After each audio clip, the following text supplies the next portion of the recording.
Hey guys, welcome back to another video, and today we're going to talk about Season 2 of The Bad Batch.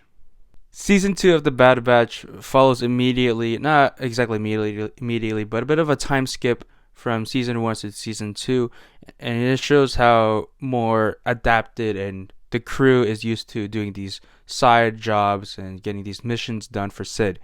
And furthermore, the Season 2 mostly explores the idea of what being a clone is and what is left to do after the war has ended. And I really like the this season's themes and how often that people have to change and adapt to things that are not used to.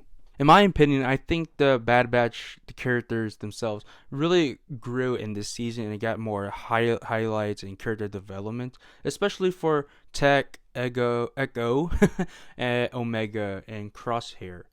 And let's just talk about Tech for a real quick second. And spoilers ahead, I forgot to mention that. But Tech has really grown to be one of my favorite clones in Star Wars.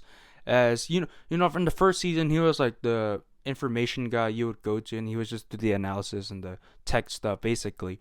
But I really like in this season he really shows how capable of he is into different situations and how his brains can really work out in his favor in his situations. And I like how expressive he is about family and the companionship with his brothers and with Omega. And I really like those small moments of when he was like talking to her, teaching her, and he's becoming like a second father figure for her. And I really enjoy that character for Tech.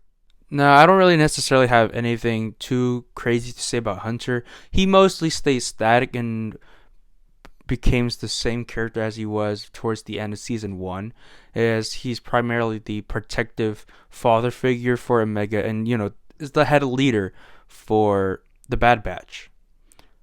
And for Echo, he didn't really doesn't too much, but I really like the growth of him, like letting go a separatist prejudice and trying to find that bigger purpose for himself.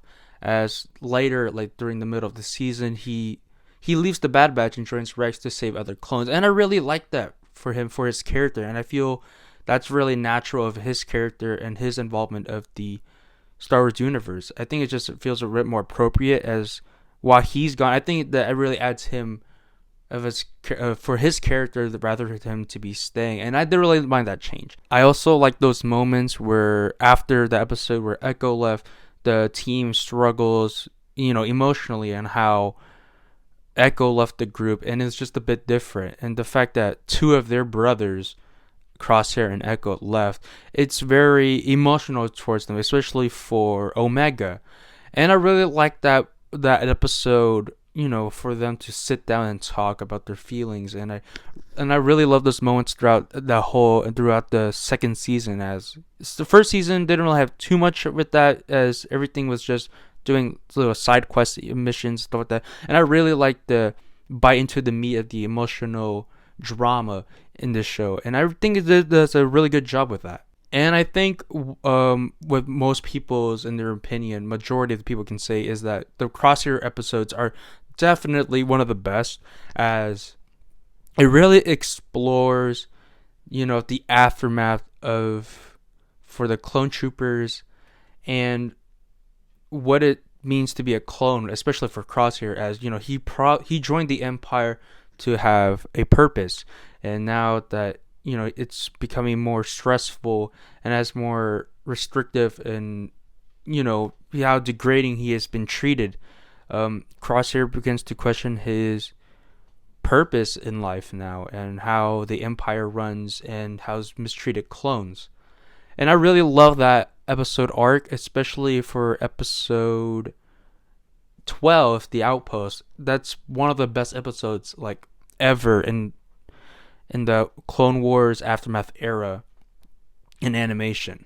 Furthermore, I really like this season for it explores the purpose of clones after they've been decommissioned, and how Senator Chuchi supports for cloner rights and everything. As we as the viewers love the clones. That's the primary focus during the Clone Wars, and the Bad Batch, and it really explores the political intrigue of for clone rights. And I love the idea, the question that the clones ask for themselves and the showrunners had to towards the viewers is, what do clones have after, if they don't serve purpose in the Empire? What did they do after the war? And I love those questions, as there's a bit of a problems with veterans, how they're being mistreated and everything like that. And it's just really heartbreaking to see these loyal soldiers who have been fighting for the Republic and we've been rooting for. They're just being decommissioned, being, killed, like being mistreated and everything like that. And I really love those moments in the show where they really highlight how terribly the Empire has treated even their own soldiers. Besides those plot lines of character development and focused on the clones and their purpose, some of the side episodes could be hit or miss. I'm not gonna lie.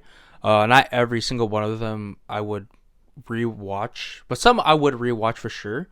And I'm gonna list some of them I didn't like there were misses, such as Faster, Entombed, and Retrieval.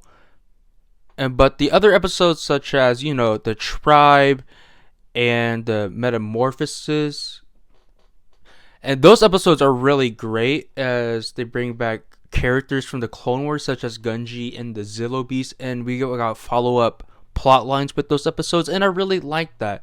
And I love the episodes where Gungi bonds with Omega, and and the episode Pabu as well. I didn't really mind it as much as it's an episode where they take a break and it's not a primary story focused episode. It's more of them relaxing, and I generally enjoyed it, surprisingly, which I didn't expect it to like as much.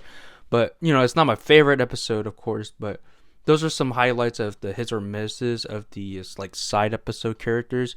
I wouldn't even label them as filler, in my opinion, as it just furthers provide character development for Omega and the crew. Overall, I would say the season 2 episodes, for the majority of them, they hit more than season 1 has. And I think because the episodes are a bit more focused and layered when it comes with its stories and characters.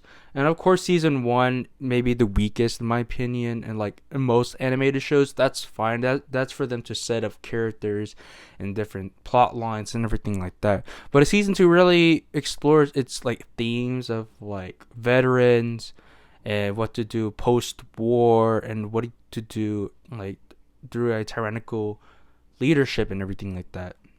And I really love those moments where they question their morality and the rights of clones, and it's just really relevant to today's issues and everything like that, and in its own unique Star Wars way.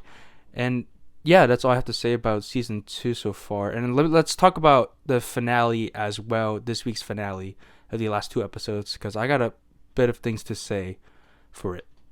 Season 2 finale just came out today, and I watched it last night, and wow, they really gave me the blue balls for this season 2 finale, as they left us in a cliffhanger. So the episode follows the crew try to find Dr. Hemlock's ship. However, it gets sabotaged by Saw Gerrera's explosions, in which they barely got out of there alive, in which also I did not expect, spoilers ahead, Tech to die, or so quote unquote die. We don't know if he really died or not, but for now, well, let's just say he died in the last episode. And it's really heartbreaking. And after so much character development of Tech this season, it's really heartbreaking in my honest opinion. And one of the main gripes I had, I forgot to highlight this earlier in the video, but it's the character of Sid. At first, I was I didn't mind her as much, but in this season, she just kind of got a bit annoying and redundant in the fact that she sold out her, the Bad Batch, and then you can see like in the episode like she feels guilty about it. I'm like, the hell, like it just doesn't make any. I wouldn't say it doesn't make any sense in which they like subtly imply that in the early like episode like 4 or something, but like I don't know. Sid just never felt like a redeeming character like at all, as she very often like nags them and makes them go on missions. There's like those moments where she showed like remorse, anything like that, in which like I didn't really care. I was like, oh no, Sid, why would you do that? And I'm like just saying that out of in a frustration tone instead of like, oh no, like like that.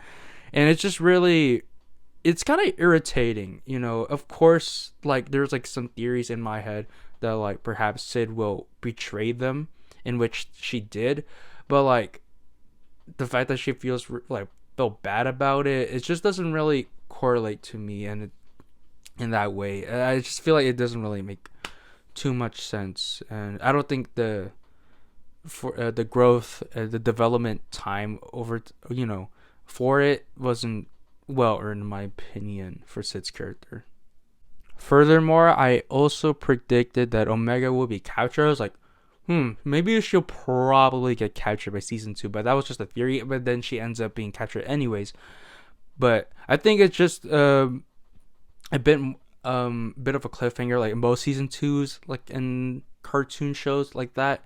They really pulled an Empire Strikes Back in of season 2. So season 3 will probably follow up the Bad Batch finding Mount Tantus and getting Crosshair and Omega back and save whatever clones are left. And I'm really curious, like how season 3 is gonna go in when it first starts off in season 3, because it probably follow up like immediately after season 2, and I'm very excited about that. And in season 1, it never really got me too excited for like each episode when the Bad Batch was coming out, but season 2 it got me excited like each week by week, and I was really looking forward to it. And that's kind of rare for me to be excited for a show, as sometimes if I start something I was like, okay, maybe I'll just continue it. But I think the Bad Batch really does a good job of getting you excited, getting you involved in these plot lines of the clones and everything like that, and I think that's did a good job. Season 2 does better than season 1. But yeah, that's all I have to say about season 2 of the Bad Batch. I think it's a bit better than season 1, and I'm looking forward for season 3 as well. And yeah, I would give this show like an 8 out of 10. 8 out of 10 show. It's pretty good. Are we getting Clone Wars peak yet? I don't think so. I think it's still a bit too early for the Bad Batch to say it's like S tier like animated shows, but it's getting there. It's getting there. And I'm looking forward towards season 3. What would happen to Omega, Crosshair, and the rest of the crew? What will happen, when they're facing against the Empire? And yeah, that's my review for season 2. Let me know what you think of this season. Do you think it's better than season 1? What are your favorite episodes? What were your least favorite episodes? And yeah, I'll see you guys on the flip side.